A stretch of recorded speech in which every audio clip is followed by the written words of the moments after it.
जेहलम में निजी स्कूल की दीवार गिर गई, मुतअद्दिद बच्चे मलबे तले दब गए, 2 बच्चे जाँ बहक, टीचर्स समेत 22 बच्चों को अस्पताल मुंतकिल कर दिया गया। अस्पताल में इमरजेंसी नाफिज।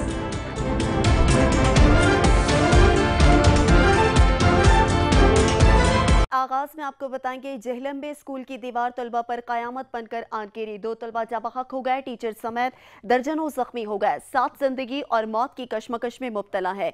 जेहलम में सुबह सवेरे हुसूल इल्म के लिए जाने वाले तलबा सफराकत की जानिब रवाना हो गए, माए राह तकती रह गई। निजी स्कूल की दीवार गिरी जिसके नतीजे मुतअद्दिद तलबा दब गए, 2 बच्चे जख्मों की ताब न लाते हुए दम तोड़ गए, टीचर समेत 22 तलबा को अस्पताल मुंतकिल कर दिया गया।